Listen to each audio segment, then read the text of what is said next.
Semua pedagang pada saat itu tidak terkecuali, semuanya mereka bawa emas, mereka bawa perak ke negeri Syam, baru mereka beli barang dari negeri Syam, dibawa ke Mekah baru transaksi. Jadi cuma satu kali transaksi saja.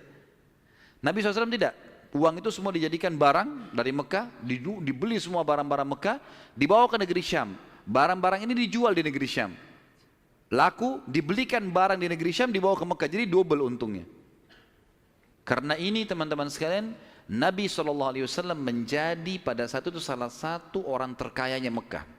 Dan ini sekaligus membantah statement para orientalis mengatakan Muhammad, kita tentu mengatakan SAW, menikah dengan janda kaya karena dia miskin. Ini salah sekali.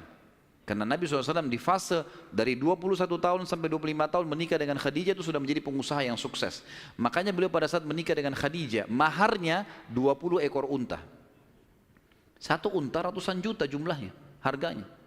Anggap kita hitung 100 juta saja, kalau 20 berarti 2 miliar. Ada antum sini melamar 2 miliar? Paling perangkat sholat. Jangan tersinggung.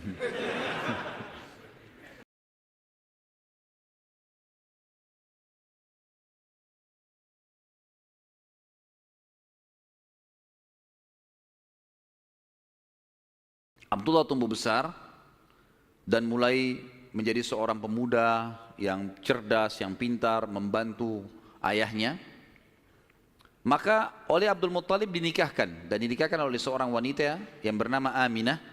Dan Aminah dari turunan Abdul Manaf juga, jadi satu jalur, masih sepupu dengan Abdullah.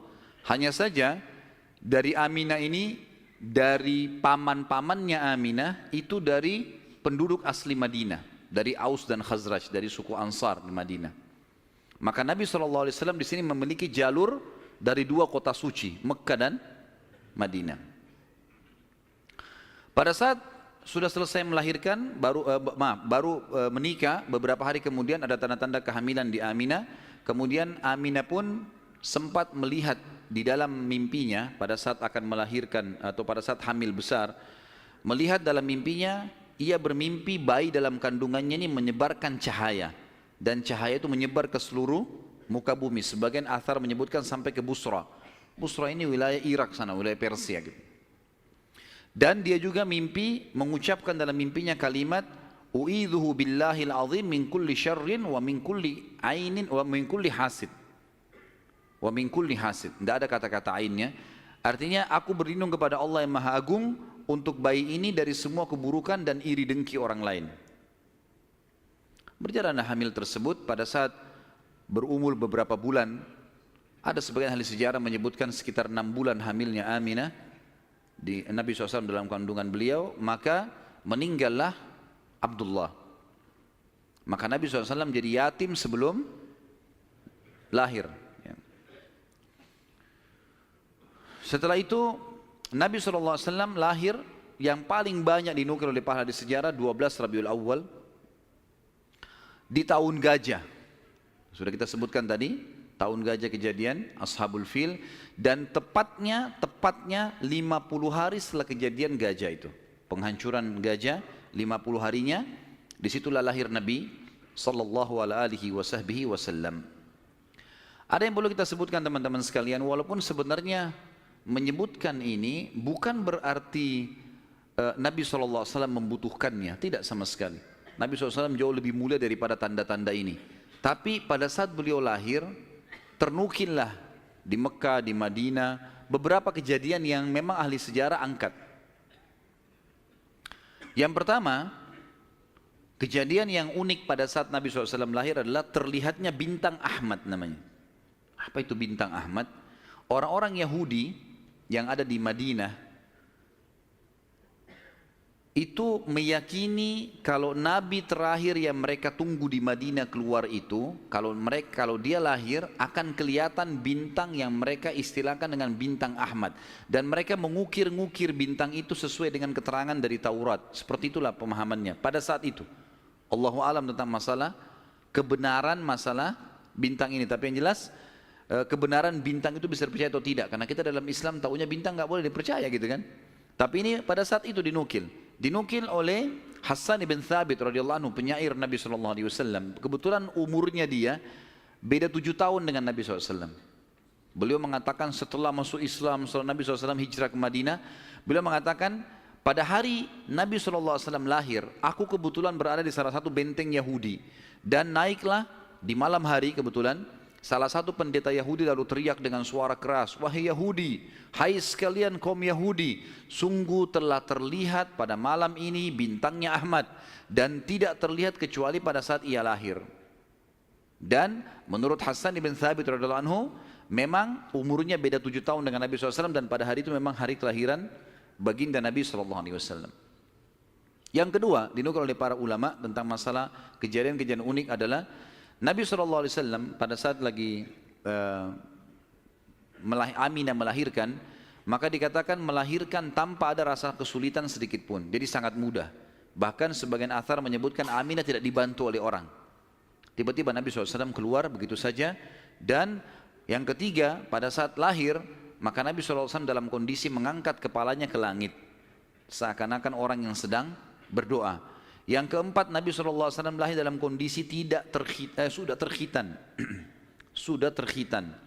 Yang kelima, Nabi SAW lahir juga tanpa terbebani lagi dengan sisa tali pusar, udah nggak ada. Lahir sudah terkhitan, ya, lahir sudah tidak ada tali pusarnya. Sampai poin di sini, sampai poin kelima ini, 4 poin ya, karena poin pertama tadi itu kejadian di Madinah. Jadi 4 poin ini, Aminah melahirkan dengan sangat mudah, Nabi SAW seperti berdoa ke langit, kemudian terkhitan, kemudian tali pusarnya sudah terlepas. Maka Abdul Muttalib, kakeknya, bangga sekali datang, sangat senang pada saat itu. Dia berkata, sungguh pada cucuku atau anakku ini ada perkara besar.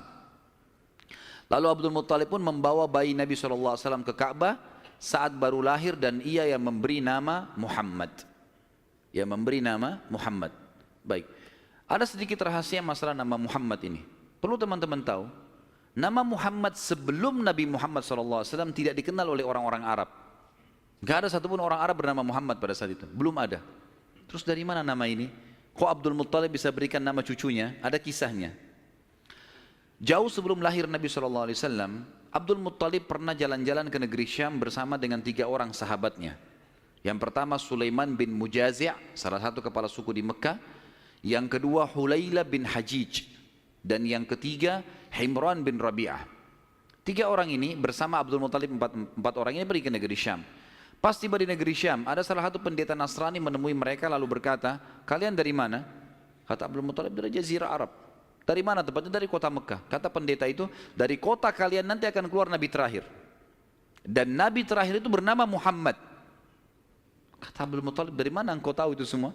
Dia bilang, dari kitab kami, dalam Injil disebutkan namanya Muhammad. Maka keempat orang ini bertekad pada saat itu untuk memberikan nama kalau mereka dikaruniai anak setelah itu atau cucu, Muhammad.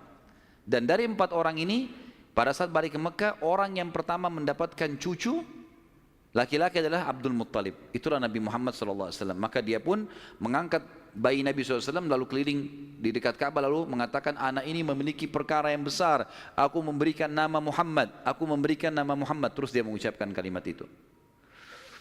Kemudian selanjutnya teman-teman sekalian, yang keenam adalah goncangnya istana Kisra di Persia dan rubuhnya 14 teras istananya. Jadi ada teras-terasnya istana itu rubuh semua tanpa sebab, rusak semuanya. Pada saat melihat kejadian tersebut, Kisra sempat khawatir, lalu dia bertanya kepada para peramal-peramalnya lah, dukun-dukunnya segala. Maka mereka pun menjawab, goncangnya istana disebabkan karena hari ini lahir seseorang nabi, dan runtuhnya 14 teras ini menandakan terdapat 14 raja Persia, tinggal 14 orang saja. Selebihnya sudah runtuh kerajaan ini. Maka sempat Kisra bilang, 14 raja masih lama. Kalau satu raja punya 1100 tahun umurnya, berarti 1400 tahun. Tapi tanpa disadari oleh Kisra, para ahli sejarah muslim menukil, tanpa membenarkan ramalan ini ya, kita bukan membenarkan. Karena ramalan itu semua, kalaupun bertepatan, karena mereka mencuri, syaitan mencuri berita dari langit. bukan karena mereka tahu. Sebagaimana dijelaskan dalam ada hadits Nabi SAW. Dan ternyata setelah Kisra yang pada saat Nabi SAW lahir itu ada, anak-anaknya berselisih pendapat dan dalam waktu 4 tahun saja terjadi penggantian 10 orang Kisra. Mati semua, saling membunuh satu sama yang lain. Ya, dan puncaknya yang terakhir adalah yang ke-14 meninggal di zaman Umar radhiyallahu anhu. Pada saat Umar menembus wilayah Persia. Yang ketujuh, padamnya api sesembahan kaum Majus. Jadi ada api yang disembah di beberapa titik di negeri Persia. Jadi mereka buat api besar dan api itu selalu disembah, tiap hari mereka sembah. Pada saat Nabi SAW lahir, api itu tiba-tiba mati dan mereka berusaha menyalakan, tidak bisa. Selamanya mati. Sampai Persia pada saat itu seluruh Persia yang menyembah api, apinya mati semua, nggak ada. Mereka mau coba nyalakan sampai runtuhnya di zaman Umar bin Khattab, tidak ada api mereka. Tidak bisa lagi mereka nyalakan api untuk disembah ya, nggak bisa lagi mereka nyalakan. Setiap kali di wilayah Persia dinyalakan api mati, padam. Mereka cuma pakai masak, misalnya di situ padam, nggak bisa sama sekali. Yang kedelapan, hanyutnya air sungai Sawa. Sungai Sawa ini teman-teman sama dengan sungai Gangga sekarang di India. Di kultus dianggap ini sungai apalah, keramat lah dan seterusnya, gitu kan. Maka orang-orang Persia meyakini sungai Sawa ini adalah sesuatu yang luar biasa. Kalau ada yang mati mereka bakar lalu mereka lempar debunya di situ, airnya diambil dianggap suci, apalah segala macam. Subhanallah, karena sungai ini selalu ditaruh tumbal segala macam. Waktu Nabi SAW lahir, air sungai ini hilang, nggak ada airnya sama sekali, kering. Sampai sungai Sawa dilupain udah, nggak ada lagi sungai. Namanya memang sungai Sawa. Yang kesembilan, dan ini agak sedikit kita titik beratkan, adalah kisah Halimah As-Sa'diyah. Tradisi orang Arab dulu teman-teman sekalian, terutama orang-orang Quraisy, setiap bayi lahir selalu dititipkan untuk disusui dan dibesarkan selama 2 tahun di luar kota Mekah, tepatnya di padang pasir. Ada alasan kenapa mereka titipkan anak-anak mereka ke padang pasir sama orang-orang Badui. Yang pertama, agar bahasa Arab fusha anak-anak mereka terjaga. Apa itu bahasa Arab fusha? Bahasa Arab ada 2 macam. Ada bahasa Arab fusha, bahasa aslinya bahasa Arab, dan itu Al-Quran dalam bahasa fusha. Kalau kita belajar bahasa Arab di pesantren atau di kampus-kampus, bahasa Arab yang dipakai bahasa Arab fusha. Dia punya grammar rapi. Gitu. Ada bahasa Ammiyah, yang kedua, bahasa pasar. Ini bahasanya dialeknya berbeda-beda, Mesir berbeda, Tunis berbeda, Saudi berbeda, dialek bahasa pasarnya berbeda. Ini tidak punya grammar, lebih teracak. Ya mungkin kalau dalam bahasa Inggris dari Inggris sendiri, negeri Inggris dengan dari Amerika. Agak berbeda, grammarnya lebih rapi gitu kan. Tapi kita tidak bahas masalah itu tentunya. Yang jelas orang-orang Quraisy untuk menjaga bahasa fusha, maka mereka menitipkan anak mereka ke Badui, karena orang Badui masih pakai bahasa fusha. Sementara penduduk asli Mekah pada saat itu sudah sering lalu-lalang jemaah haji. Jemaah haji ini dari berbagai wilayah. Makanya kita temukan bahasa Arab yang kalau tanda kutip ya, yang paling kacau itu bahasa Arabnya orang Mekah sampai hari ini. Karena bercampur baur antara bahasa Arab dengan bahasa Urdu dengan bahasa Indonesia, dengan campur-campur. Jadi kalau kita ngomong sama mereka itu nggak jelas kadang-kadang. Memang orang-orang Mekah dikenal begitu, karena memang campur baurnya jemaah haji ini. Karena mereka nggak bisa bahasa Arab, mereka pakai bahasanya. Jadi orang sana terpaksa belajar bahasa Persia, belajar bahasa Melayu, belajar macam-macam. Seperti itulah. Nah, dari zaman dulu memang orang-orang Quraisy sudah khawatir dengan itu, perubahan bahasa. Yang kedua, alasannya kenapa anak-anak mereka dititipkan di padang pasir, karena sisi kesehatan. Padahal zaman dulu belum ada seperti kita ya, masalah kimia-kimia dan segala polusi udara masih belum ada. Tapi orang-orang Quraisy sudah berpikir itu. Anak-anak mereka ditinggalkan di padang pasir untuk menjaga kesehatan tubuh mereka, karena makanannya alami gitu kan.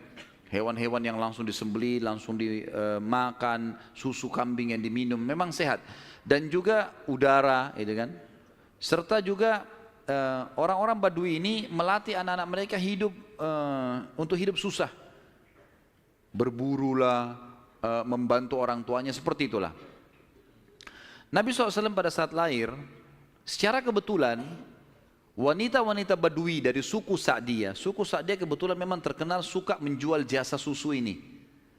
Banyak ibu-ibu mereka, wanita mereka yang baru melahirkan, air susunya banyak, mereka pun pergi ke Mekah atau ke kota-kota lain nawarin jasa. Ada yang mau nggak titipin anaknya 2 tahun, kemudian nanti bayar upah gitu. Bisa orang tuanya datang mengunjungi, nanti balik lagi. Pokoknya anak-anak ini dijamin dijaga. Dan suku Sa'di ini terkenal suku-suku orang-orang yang amanah. Maka orang tidak ragu nitipan anaknya. Datanglah beberapa wanita dari Sa'diyah, di antaranya Halimah. Halimah Sa'diyah ini bersama dengan suaminya bernama Harith. Mereka sama-sama rame-rame datang, dan kebetulan kehidupan Harith dan Halimah ini pas-pasan, orang miskin lah. Di rumahnya itu bangunan tua, ada seekor unta yang kurus dan ada 2 ekor jantan dan betina kambing, tapi dua-duanya juga kurus, tidak produktif lagi. Dan Halimah dan Harith punya anak banyak. Mereka akhirnya mengadu nasib pergi ke Mekah. Saat tiba di Mekah, mereka kelilinglah nawarin jasa. Biasanya kalau sudah datang wanita-wanita ini, orang-orang ibu-ibu Mekah pada datang, nih tawarin anaknya dan seterusnya. Mereka keliling-keliling, semuanya menawarkan diri kepada orang-orang kaya, karena akan dibayar. Dan pada saat mereka melewati Nabi SAW, mereka menolak. Karena pada saat itu, mereka tahunya Nabi SAW tidak memiliki ayah. Abdullah meninggal waktu umur 6 bulan. Siapa yang mau tanggung nih? Abdul Muttalib waktu itu betul Raja Mekah. Tapi Abdul Muttalib ini sibuk membiayai jemaah haji, ya, dan memang tidak bisa. Intinya orang-orang perempuan-perempuan saat dia tidak mau menerima Nabi SAW. Semua bawa anak, mau pulang ke kampungnya, tinggal Halimah yang tidak dapat. Lalu suaminya bilang, si Harith, hai Halimah, coba seandainya kamu ambil anak yatim itu, siapa tahu baik buat kita. Maka Halimah pun mengatakan, baiklah, daripada kita pulang dengan tangan kosong, lebih baik kita ambil. Subhanallah, begitu Halimah pegang Nabi SAW, di situ terjadi keberkahan. Waktu datang ke Mekah, Halimah menunggangi keledai, keledainya kurus sekali dan selalu lambat di belakang. Sampai teman-temannya Halimah kayak ngolok-ngolok, hai Halimah cepatlah, keledaimu melambatkan kami. Dan keledai-keledai yang lain bisa 2 orang naikin, keledai Halimah nggak bisa. Jadi Harith selalu megang saja talinya gitu. Waktu dia mengambil Nabi SAW, kejadian aneh yang pertama, yang unik, bukan aneh tapi unik ya. Pada saat itu adalah keledainya Halimah tiba-tiba jadi kuat. Dan pada saat Halimah naik, karena tidak bisa dikontrol, maka Harith pun naik di atasnya, di keledai ini, dan larinya kencang sekali, ninggalin teman-temannya. Sampai teman-temannya Halimah bilang, hai Halimah, itu keledai tadi yang kamu pakai ke Mekah. Dia bilang, iya, tapi kita nggak bisa ngontrol, ini lari kencang sekali keledainya. Lalu kemudian pada saat tiba di sana, Halimah memiliki tadi saya bilang seekor unta betina yang lemah. Tiba-tiba saja waktu tiba di rumah dilihat untanya gemuk.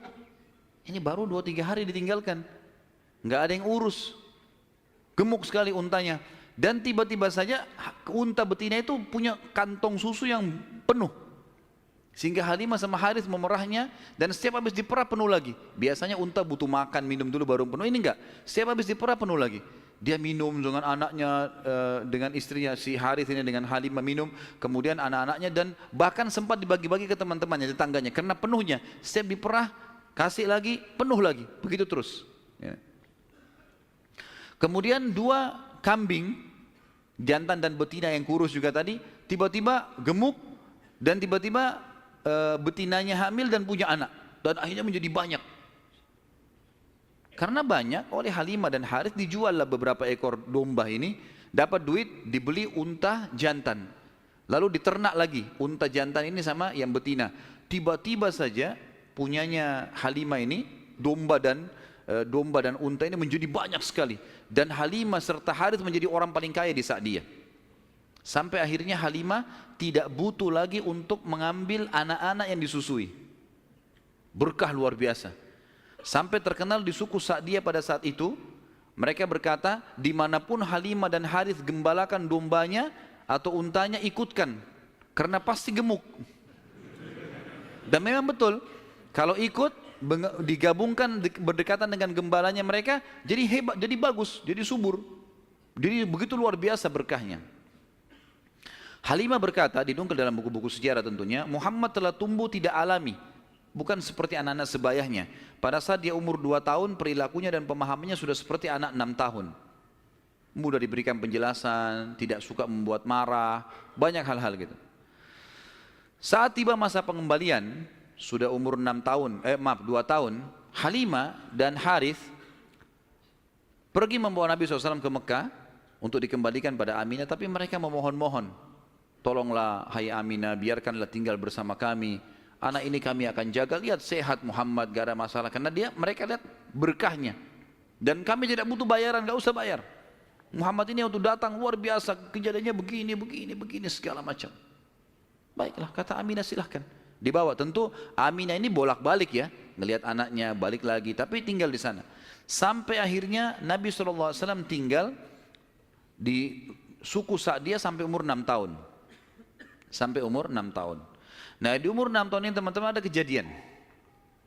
Waktu Halimah lagi masak, tiba-tiba saja dari kejauhan anaknya lari. Jadi ada anak Halimah laki-laki dan perempuan yang kurang lebih sebaya dengan Nabi SAW. Ada yang lainnya tentu sudah besar-besar.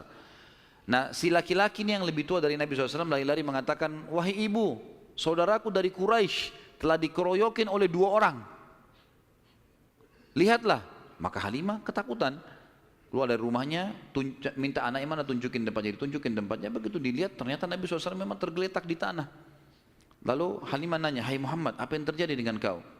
Dalam riwayat-riwayat Bukhari itu banyak disebutkan ya, bahwasanya Nabi SAW mengatakan, ya, pada saat itu telah datang kepadaku 2 orang laki-laki yang menjatuhkanku ke tanah, kemudian membelah dadahku dan mengeluarkan sesuatu yang hitam darinya. Lalu kemudian menutupnya kembali. Nabi SAW dengan polos jawabnya gitu. Maka Halimah pun membuka baju Nabi SAW dan menemukan memang ada bekas jahitan. Karena ketakutan, akhirnya Halimah bersama Harith membawa pulang Nabi SAW ke Mekah. Hai Aminah, ini anakmu, ini masih sehat, ya, utuh, nggak ada apa-apa, ambillah kembali. Aminah kaget, kenapa kalian kembalikan? Dulu kalian yang ngotot mau tahan, kenapa sekarang memohon supaya diambil kembali? Kenapa? Akhirnya kena terdesak, mereka bilang, ada kejadian begini dan begitu. Lalu Aminah mengatakan, apakah kalian mengira bahwasanya anakku ini diganggu oleh syaitan? Tidak mungkin, karena pada saat aku sedang hamil, aku mimpi ada kalimat yang aku ucapkan, u'idhuhu billahil azim min kulli syarrin wa ainin hasid. Aku berlindung kepada Allah untuk bayi ini dari semua keburukan dan iri dengkinya orang lain. Tapi Halimah dan Harith sudah ketakutan, dikembalikanlah Nabi SAW di umur 6 tahun itu. Di umur 6 tahun ini dia kembali ke pangkuan, Nabi SAW kembali ke pangkuan ibunya Aminah. Tepatnya beberapa bulan setelah kembali, Aminah mengajak Nabi SAW mengunjungi paman-pamannya Aminah di Madinah. Ya, Nabi SAW umur 6 tahun sudah ke Madinah, gitu kan. Tinggal beberapa hari pada saat pulang menuju ke Mekah, tepatnya di wilayah namanya Rabwah. Rabwah sekarang masih ada wilayah itu tentunya. Mungkin kalau tidak salah sekitar 80 sampai 100 km lah dari kota Mekah. Kalau saya tidak salah tentunya. Ya. Itu Aminah sakit keras dan meninggal di tempat itu dan dikubur di situ. Lalu Nabi SAW dibawa pulang ke Mekah oleh pembantunya Aminah dan diserahkan kepada kakeknya Abdul Muttalib. Dan Abdul Muttalib ini memelihara Nabi SAW dari umur 6 tahun sampai 8 tahun, 2 tahun. Di sini Nabi SAW belajar banyak sekali dari Abdul Muttalib, belajar kepemimpinan. Karena Abdul Muttalib ini pemimpin pada saat itu. Nabi SAW selalu di mana kakeknya, di situ dia. Terutama di majlis di Darun Nadwah. Setiap kali duduk, selalu dilihat bagaimana dipecahin masalah.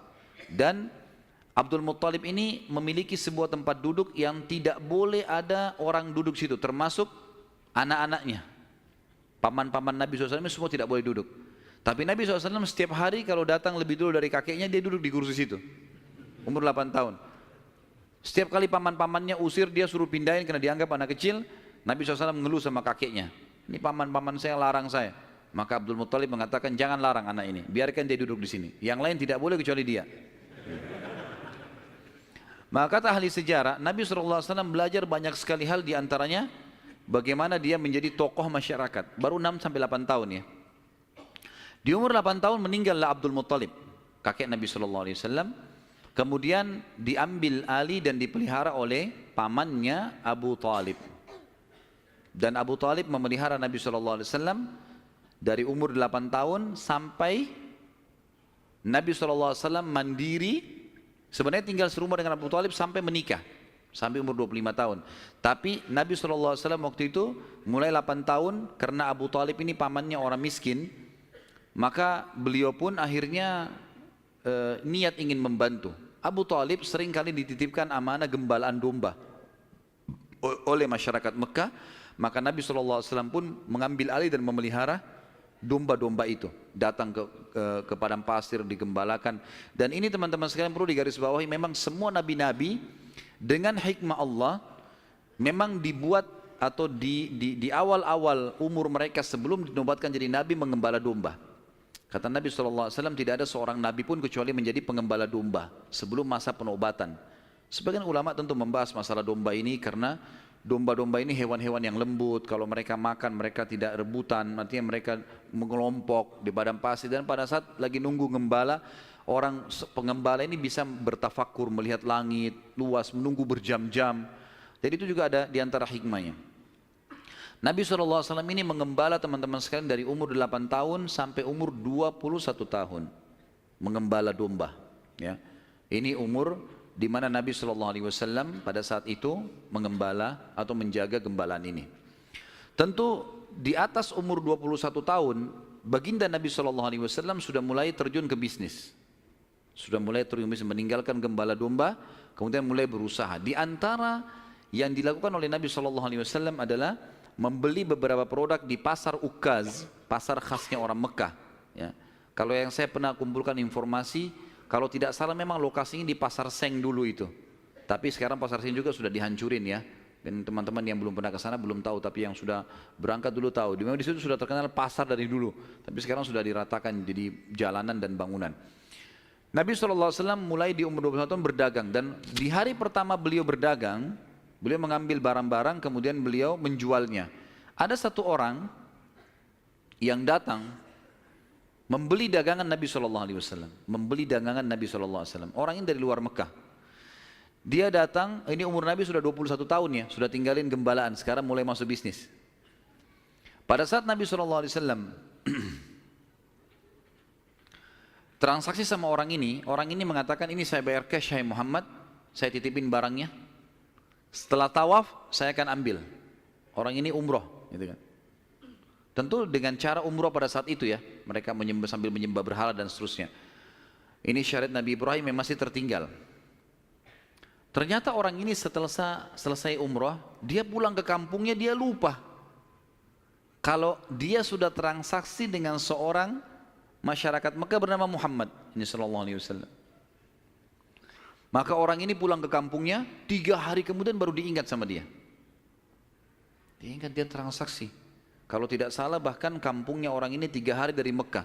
Jadi 3 hari pergi, dia setelah 3 hari perjalanan tiba di kampungnya, 3 hari kemudian baru ingat, sudah 6 hari. 3 hari lagi kembali ke Mekah, 9 hari.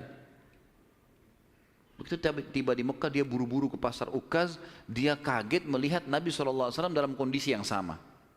Menjaga barangnya. Tidak bergerak di situ terus. Waktu itu belum ada penyumbatan jadi nabi ya, belum ada syariat, belum ada apa-apa. Lalu orang itu bertanya, hai Muhammad, apakah kau menunggu dari pertama saya terhadap kamu barang ini? Dia bilang iya, karena anda mengatakan suruh tunggu. Gara-gara itu keluar julukan Muhammad Al-Amin, orang yang paling bisa terpercaya. Ternyata subhanallah, kejadian ini membuat satu Mekah tersebar, bahkan banyak di wilayah-wilayah sekitar Jazirah terkenal ada orang di Mekah yang bisa dipercaya namanya Muhammad. Akhirnya orang-orang Mekah pada datang mengamanahkan titipan-titipannya. Dan semenjak itu Nabi SAW menjadi pedagang yang sangat sukses. Salah satu strategi dagang Nabi SAW adalah setiap orang titipin macam-macam. Jadi sekian banyak orang menitip. Termasuk yang menitip sama beliau adalah Khadijah, seorang pedagang, seorang janda kaya yang memang memiliki harta. Dan Nabi SAW punya strategi dagang. Dagangnya adalah beliau mengambil uang-uang titipan orang di Mekah, lalu ditransaksikan, beli produk Mekah. Apa saja produk Mekah. Semua pedagang pada saat itu tidak terkecuali, semuanya mereka bawa emas, mereka bawa perak ke negeri Syam, baru mereka beli barang dari negeri Syam, dibawa ke Mekah baru transaksi. Jadi cuma satu kali transaksi saja. Nabi SAW tidak. Uang itu semua dijadikan barang dari Mekah, dibeli semua barang-barang Mekah, dibawa ke negeri Syam. Barang-barang ini dijual di negeri Syam.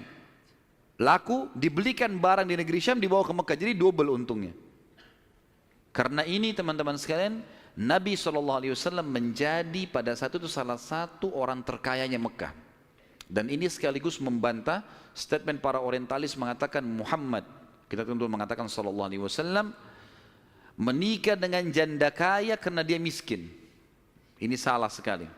Karena Nabi SAW di fase dari 21 tahun sampai 25 tahun menikah dengan Khadijah itu sudah menjadi pengusaha yang sukses. Makanya beliau pada saat menikah dengan Khadijah, maharnya 20 ekor unta. Satu unta ratusan juta jumlahnya, harganya.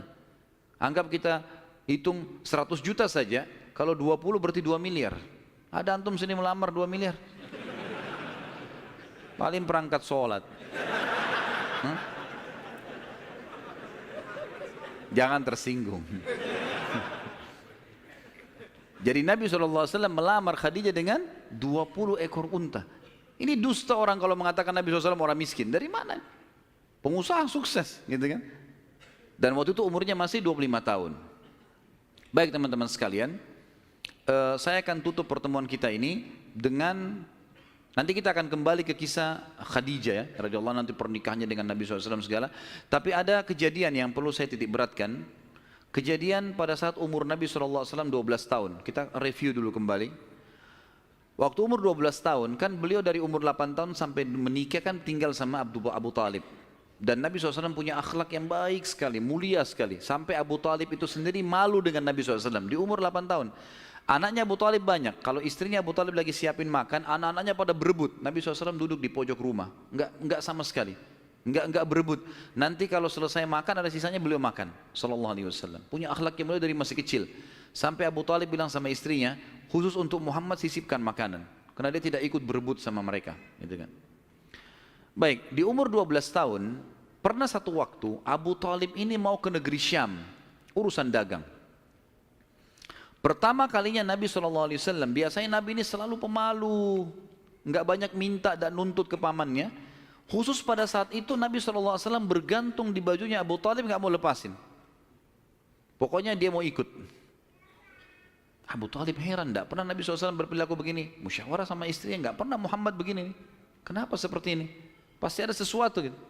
Maka setelah musyawarah kayaknya dibawa aja deh. Dibawalah ke negeri Syam. Pergilah Nabi SAW bersama dengan Abu Talib dan kafilahnya. Pada saat mau tiba di negeri Syam, sebelum tiba di negeri Syam, kafilah ini melewatin sebuah gereja teman-teman sekalian. Dan di situ ada satu pendeta bernama Bahira. Dan ini riwayat Bukhari Muslim menceritakan masalah itu ya. Dan sampai sekarang di negeri Syam masih ada puing-puingnya gerejanya Bahira ini. Pada saat itu di zaman Nabi SAW ada gereja ini dan sampai sekarang masih ada sisa puingnya. Saya pernah lihat cuplikannya sendiri, ada sisa puingnya di negeri Syam. Tepatnya di Syria ya. Kemudian teman-teman sekalian, pada saat melewatin kafilah ini melewatin gereja, si Bahira ini kepala pendeta di gereja itu memang lagi nunggu informasi tentang Nabi terakhir nih.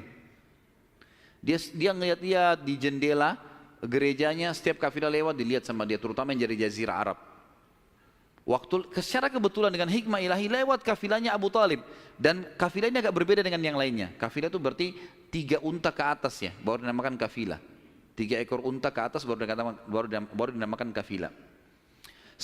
Waktu lewat kafilah Abu Talib ini ada awan yang menaunginya. Beda dengan kafilah lain, padahal lagi terik matahari.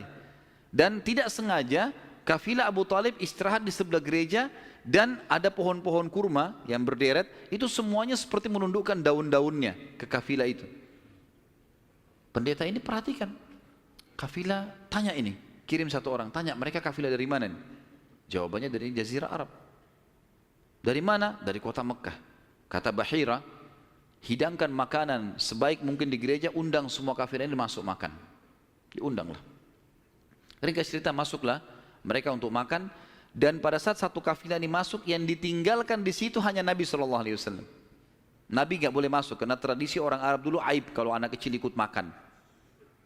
Nanti selesai orang tua makan baru makan. Tapi ini tradisi jahiliyah. Kalau sekarang antum lakukan antum juga jahiliyah.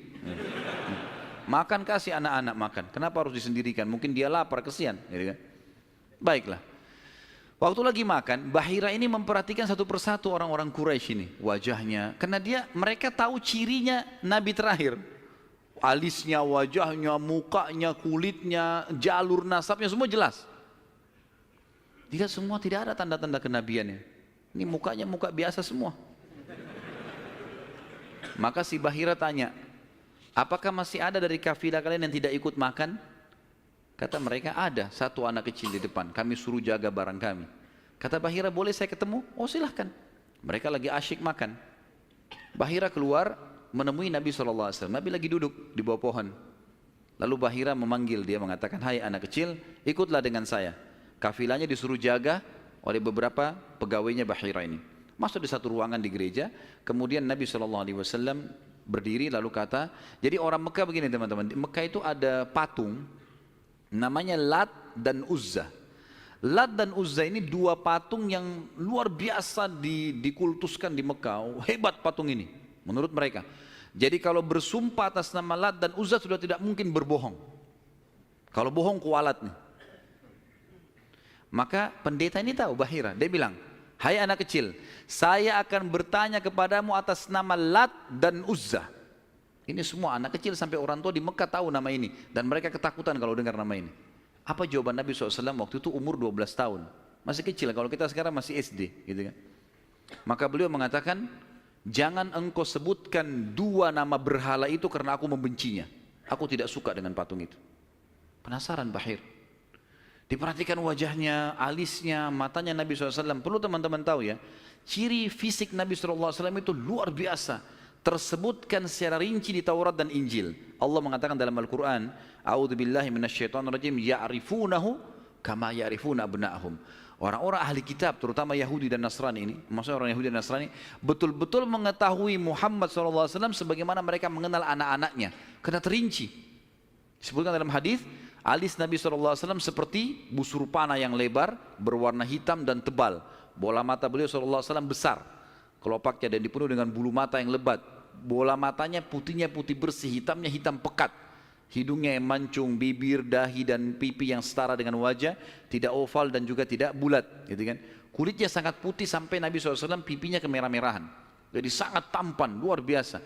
Sampai ahli hadis mengatakan kalau Yusuf alaihissalam diberikan sepertiga gagahan dunia, maka Nabi SAW memberikan seluruh kegagahan dunia. Tidak pernah ada orang melihat Nabi SAW tidak suka.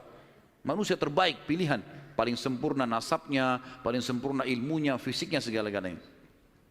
Bahira memperhatikan Nabi SAW, ini semua ciri yang disebutkan dalam Injil ada. Dia masih bimbang, dia ingin buktikan satu hal. Apa itu? Dalam Taurat dan Injil juga disebutkan Nabi, setiap Nabi itu punya tanda kenabian. Apa tanda kenabian teman-teman sekalian? Sebuah daging yang menggumpal di pundak sebelah kanan. Dan daging itu berwarna merah kehitam-hitaman dan dimiliki atau memiliki bulu yang lebat. Maka Bahira berkata, hai anak kecil, apa kau izinkan saya untuk melihat punggungmu? Dia mengatakan, iya silakan. Dibukalah oleh Nabi SAW. Begitu dia lihat tanda itu, lalu Bahira menciumnya dan mengatakan, kaulah orangnya. Tapi garis bawah satu hal ya, tanda ini tanda kenabian. Sudah selesai dengan Nabi Muhammad SAW. Jadi kalau di punggung antum ada dusta semua itu. Tidak ada hubungannya sama Nabi. Loh ya, karena banyak orang yang ngaku-ngaku Nabi nih. Kata Nabi SAW akan datang 50 dajjal, pendusta. Setelah aku meninggal, mengaku semuanya Nabi. Mereka semua pendusta, aku penutup para Nabi dan Rasul. Gitu kan? Karena ada orang mengaku gitu. Jadi ini khas untuk Nabi-Nabi dan sudah ditutup dengan Nabi Muhammad SAW. Sudah habis ceritanya. Nah, jadi kalau ada yang gumpal-gumpal itu daging numpang aja. Pada saat itu, Bahira pun membawa Nabi SAW masuk ke dalam ruangan makan lalu berkata, siapa walinya anak ini? Wali, ya. Siapa walinya anak ini? Kata Abu Talib, saya ayahnya. Abu Talib berkata, pamannya. Kata Bahira, tidak mungkin kau ayahnya. Anak ini mati ayahnya waktu dia masih 6 bulan di perut ibunya. pendeta di negeri Syam tahu. Anak ini meninggal ayahnya waktu dia umur 6 bulan di perut ibunya. Dan ibunya meninggal pada saat dia umur 6 tahun. Serta dia dibina dan dididik. Dibina itu maksudnya dikasih, kalau bahasa Arab itu bina itu berarti seperti bangunan itu dibanguni, dididik, dibesarkan dan seterusnya oleh kakeknya sampai umur 8 tahun. Dan kalau kau benar kerabatnya, kau adalah pamannya. Abu Talib kaget, dari mana anda tahu semua itu? Benar semua. Dia bilang, kami temukan dalam kitab kami. Ketahuilah, keponakan kau ini adalah nabi terakhir yang sedang ditunggu oleh orang-orang. Dan kalau orang Yahudi tahu dia dari turunan Arab, maka pasti mereka akan membunuhnya sebagaimana mereka berusaha membunuh Isa alaihissalam. Kalau mereka tidak suka, mereka tolak, gitu kan? Maka jangan bawa ke negeri Syam, bawa pulang ke Mekah segera. Akhirnya dibawa pulanglah Nabi SAW ke Mekah pada saat itu. Waktu dibawa pulang ke Mekah, setelah tiba di Mekah, maka ada kejadian kecil di sini dan kita tutup dengan ini tentunya. Waktu sudah pulang ke Mekah, Abu Talib sudah mulai ketakutan karena dia sudah dengar informasi tentang ponakannya nih. Zaman dulu juga teman-teman sekalian, ada tradisi buruk ini sebenarnya, tradisi buruk juga. Seringkali dukun-dukun dan peramal ini menjual jasa. Mereka datangin negeri-negeri atau kota-kota, tawarin jasa. Datang, tancapin kemah, kemudian mereka jual jasa. Ayo siapa yang mau diramal, bayar. Gitu kan? Seperti itulah. Waktu itu pas Abu Talib tiba di Mekah, pas peramal-peramal lagi masuk di Mekah. Maka orang-orang Mekah bawa anaknya, suruh ramal. Lihat mukanya, lihat tangannya, lihat segala macam. Pada saat itu teman-teman sekalian, Abu Talib ingin mengetes. Dia bawa Nabi SAW, dicari sama dia, mana pimpinannya dukun nih, peramal-peramal nih. Ditemukan lalu dibawalah Nabi SAW, waktu masih kecil, umur 12 tahun tadi, dibawa. Terus pimpinan peramal itu dalam kisah, dalam buku-buku sejarah disebutkan, memandang Nabi SAW dengan pandangan yang sangat tajam. Dan dia tidak bicara apa-apa. Dia mengatakan, tahan anak ini.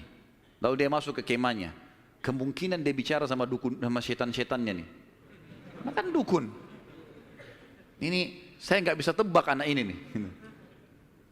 Abu Talib lihat pimpinan ini, biasanya dia kalau anak-anak Mekah datang, oh ini nasibnya begini, sudah bawa, bayar. Seperti itulah. Ini enggak. Lama dalam kemah. Abu Talib ketakutan, dibawa Nabi SAW. Dan Abu Talib titip pesan, kalau dia tanya, jangan sebutin di mana anak ini. Dibawalah Nabi SAW pulang ke rumah, Abu Talib kembali ke situ. Lama, baru dukun itu keluar, peramal itu keluar dari kemahnya. Lalu dia teriak, mana anak tadi itu di sini? Nggak ada yang nyaut, karena Abu Talib sudah titip pesan. Abu Talib waktu itu termasuk anaknya Abdul Muttalib, Raja Mekah. Tapi Abu Talib tidak dinobatkan jadi raja pada saat itu kan. Maka mereka diam.